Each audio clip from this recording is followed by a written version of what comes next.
Mrs. Courtney. Miss. So sorry. I'm Roger Kenyon from the Education Authority. Oh. Oh, they told me they were sending an inspector round, but I really didn't expect. He would be black. He would be so young. My apologies. But the authority likes to check that the standards of the evening classes are up to par. I can assure you that my standards here are well over par. I'm glad to hear it. Well, Mr. Kenyon, if you'd like to come with me, I'll show you round. No, please. I'd rather just wander around on my own if you don't mind. I usually get a much clearer picture that way.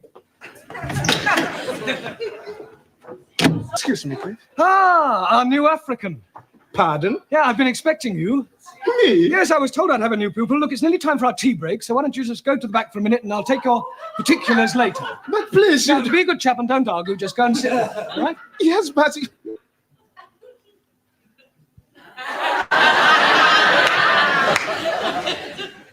Sit? Yes, please.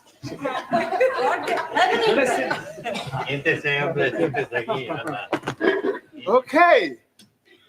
Me?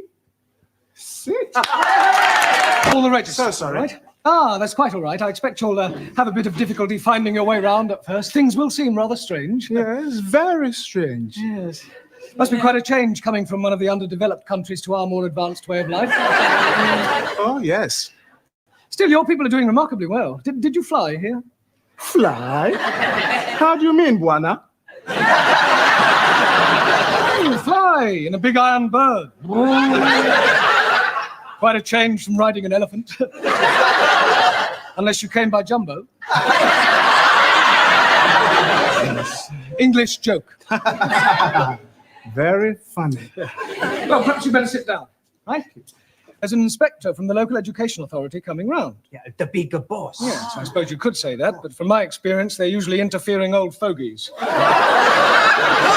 You don't like them? Not particularly. Frankly, they're quite useless and about as outdated as their teaching methods. I mean, what's the point of learning past participles, cognate objects, or subordinate clauses? It's far more useful to try to teach a foreign student how to order a meal or find accommodation. You appear to have some rather unique ideas. Well, I suppose I have. You know, you speak English fairly well. Thank you. Yeah. And what is your name? Roger Kenyon. Roger Kenyon. Ah, Miss Courtney, I'm just completing the register and getting the details of our new student before that inspector chappie pokes his nose in. Yeah. Mr. Brown. I shan't be a moment, Miss Courtney. What is your job? Inspector. Oh, what, local transport? Local Education Authority. Ooh. Yeah, I thought he was the new student. The new student is a female. Is she? Well, you didn't tell me that. Oh, my apologies, Mr. Kenyon, and I do assure you that Mr. Brown will be severely dealt with. I can't remember when I last enjoyed myself so much. I beg your pardon. Enjoyed yourself? You know, Miss Courtney, your Mr. Brown is a remarkable man. I am? He is? Yes. His teaching methods may be somewhat revolutionary, but they appear to work. I have always encouraged my staff to be forward-thinking. I'll pass on your comments to the authority. Perhaps they revise their textbooks. Now, if you'll excuse me, I must put in an appearance at the other classes. Oh, keep up the good work, Mr. Brown, and thank you very much for the coffee.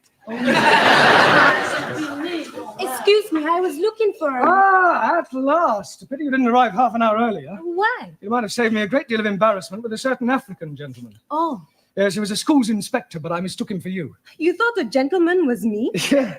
The silly fool tried to pretend he was a student and sit at the back to try to catch me out, but I saw through him. I gather you think he was a bit stupid. Oh, definitely. Thick as a brush. What's his name, Mr. Kenyon? Yes.